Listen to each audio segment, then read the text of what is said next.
Welcome to Vada Chennai சமையல். இன்னைக்கு நம்ம சேனல்ல முட்டையை வச்சு செஞ்ச ஹெல்தியான அண்ட் டேஸ்டியான ஒரு ரெசிபி தான் பார்க்க போறோம். எக் இட்லி எப்படி செய்யறதுன்னு பார்க்கலாம் வாங்க. வீடியோக்குள்ள போகிறதுக்கு முன்னாடி நம்ம சேனலை சப்ஸ்கிரைப் பண்ணாதவங்க இருந்தா சப்ஸ்கிரைப் பண்ணுங்க. நம்ம சேனல்ல போடுற வீடியோஸை உடனே பார்க்கணும்னு நினைக்கிறவங்க மறக்காம கீழே இருக்க பெல் ஐக்கனை பிரஸ் பண்ணுங்க.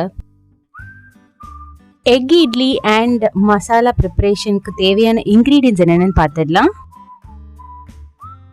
முட்டை 5, முட்டைகோஸ் பொடியாய் நறுக்கியது ஒரு சின்ன கப் அளவு, ஒரு கேரட் பொடியாய் நறுக்கியது சின்ன கப் அளவு, 10 பீன்ஸ் பொடியாய் நறுக்கியது சின்ன கப் அளவு, மீடியம் சைஸ் வெங்காயம் பொடியாய் நறுக்கியது, 2 மீடியம் சைஸ் பச்சை மிளகாய் பொடியாய் நறுக்கியது. மசாலா ப்ரிப்பரேஷனுக்கு சிவப்பு மிளகாய் தூள் 1/2 டீஸ்பூன், மிளகு தூள் 1 டீஸ்பூன், மல்லித்தூள் 1/2 டீஸ்பூன், காஷ்மீர் மிளகாய் தூள் 1/2 டீஸ்பூன், கரம் மசாலா 1/2 டீஸ்பூன், சீரகத்தூள் 1/2 டீஸ்பூன், மஞ்சள் தூள் 1/4 டீஸ்பூன், அப்புறம் சமையல் எண்ணெய் 3 டேபிள் ஸ்பூன், உப்பு தேவைக்கேற்ப. ஃபர்ஸ்ட் நம்ம எக் இட்லிக்கு வெஜிடபிள்ஸை வதக்கிக்கலாம். அதுக்கு ஒரு கடாய் வச்சு அதில் நம்ம 2 டேபிள் ஸ்பூன் எண்ணெயை ஊற்றிக்கலாம். எண்ணெய் சூடானதும் நம்ம கட் பண்ணி வச்சிருக்க வெங்காயத்தை போட்டு கூடவே கட் பண்ணி வச்சிருக்க பச்சை மிளகாவையும் சேர்த்துக்கலாம். சேர்த்துட்டு நல்லா பொன்னிறமாக ஆகிற வரைக்கும் நல்லா ஃப்ரை பண்ணலாம்.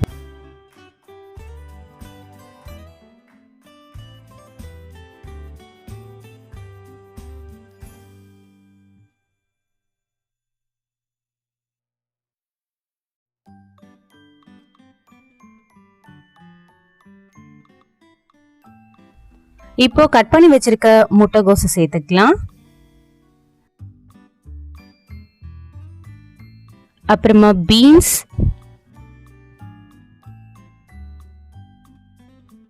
அப்புறம் கட் பண்ணி வச்சிருக்க கேரட் இதெல்லாம் சேர்த்துட்டு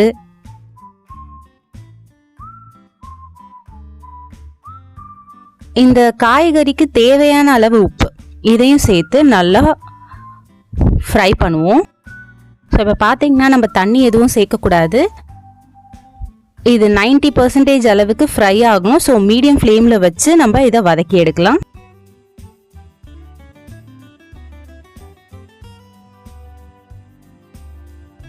பார்த்தீங்கன்னா இந்த காய்கறி எல்லாம் 90% அளவுக்கு வெந்துடுச்சு. நான் இந்த ஸ்டேஜில் ஸ்டவ் ஆஃப் பண்ணிட்டேன். ஸோ இந்த அளவுக்கு வெந்திருந்தா போதும். பாருங்க, இப்போ நம்ம ஒரு பாத்திரத்துல நம்ம எடுத்து வச்சிருக்க முட்டையெல்லாம் உடைச்சு சேர்த்துக்கலாம்.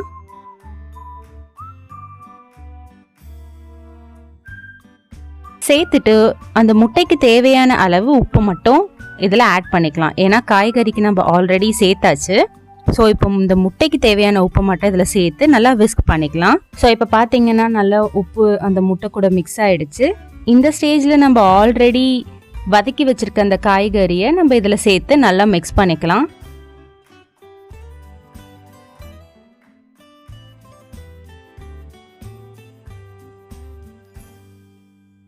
இந்த அளவுக்கு நுர வர அளவுக்கு நம்ம அதை கலக்கணும். இப்போ நம்ம எக் இட்லியோட பேட்டர் ரெடி ஆயிடுச்சு. ஸோ இப்போ இட்லி ஊத்துறதுக்கு நம்ம இட்லி குக்கர் ஸ்டவ்ல வச்சு அதில் தண்ணி சேர்த்துக்கலாம். இட்லி குக்கர் சூடாகட்டும். அதுக்குள்ள நம்ம தட்டுல எண்ணெயை கிரீஸ் பண்ணி நம்ம இந்த மிக்சரை அதில் ஆட் பண்ணலாம். நீங்கள் இந்த மிக்சரை தட்டில் ஆட் பண்ணும் போது இட்லி தட்டில் ஃபுல்லாக ஊற்றக்கூடாது. ஒரு முக்கால் அளவு ஊற்றுனீங்கன்னா போதும். ஸோ இந்த மாதிரி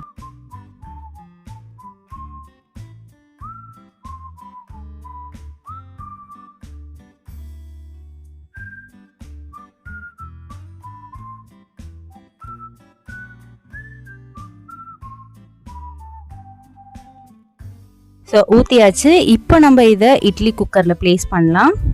ஸோ இந்த மாதிரி ப்ளேஸ் பண்ணிவிட்டு மூடிடலாம். இது நல்லா வேகட்டும். நம்ம இட்லி வேக வச்சு எடுக்கிற மாதிரி தான். ஸோ இப்போ இது வேகட்டும். இப்போ பாருங்கள், இது நல்லா வெந்து வந்திருக்கு.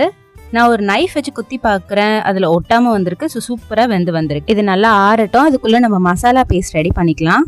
அதுக்கு ஒரு பவுலில் நம்ம எடுத்து வச்சிருக்க சிவப்பு மிளகாய் தூள், கூடவே ஜீரகத்தூள், மல்லித்தூள், காஷ்மீர் மிளகாய் தூள், கூடவே 1/4 டீஸ்பூன் மஞ்சத்தூள், அப்புறமா 1/2 டீஸ்பூன் கரம் மசாலா, அப்புறம் இந்த மசாலாவுக்கு தேவையான அளவு உப்பு, கூடவே 1 டீஸ்பூன் மிளகுத்தூள். இதெல்லாம் சேர்த்துட்டு கொஞ்சம் கொஞ்சமாக தண்ணி விட்டு நம்ம இப்போ இதை மிக்ஸ் பண்ணிக்கலாம்.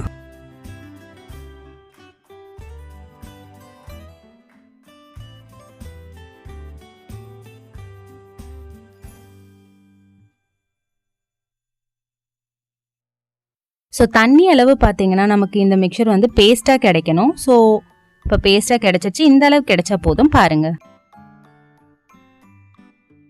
ஸோ இட்லி ஆறிடுச்சு. நம்ம இட்லி தட்டிலேருந்து இதை தனியாக ஒரு பிளேட்டுக்கு ட்ரான்ஸ்ஃபர் பண்ணிடலாம். இப்போ நம்ம ரெடி பண்ணி வச்சுருக்க இந்த மசாலா பேஸ்ட்டை இட்லி மேலே கோட் பண்ணணும். நம்ம 2 சைடும் இந்த மாதிரி கோட் பண்ணி எடுத்துக்கலாம். அதுக்கப்புறம் இந்த இட்லியை ஃப்ரை பண்ணி எடுக்க ஒரு பேன் வச்சு அதில் 1 டேபிள் ஸ்பூன் எண்ணெயை சேர்த்துக்கலாம். எண்ணெய் சூடானதுக்கு அப்புறமா மசாலா தடவின இட்லியை அந்த பேனில் போட்டு நல்லா ஃப்ரை பண்ணி எடுக்கலாம்.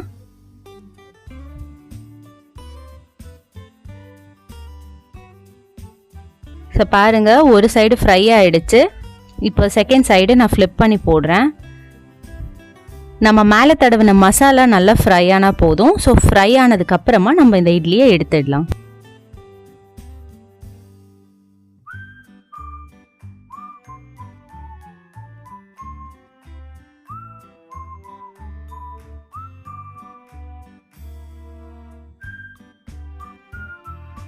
நம்மளோட ஹெல்தி அண்ட் டேஸ்டியான எக் இட்லி ரெடி ஆயிடுச்சு. பார்க்கவே இது யம்மியா இருக்குல்ல. நிஜமாவே ரொம்ப டேஸ்டியான ஒரு ரெசிபி தான். நீங்க இந்த எக் இட்லியை சூடா சர்வ் பண்ணீங்கன்னா சாப்பிட்டுக்கிட்டே இருப்பாங்க.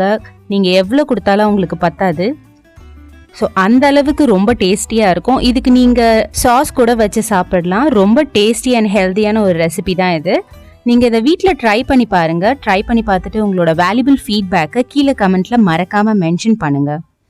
Thank you and happy cooking with me, Rudra.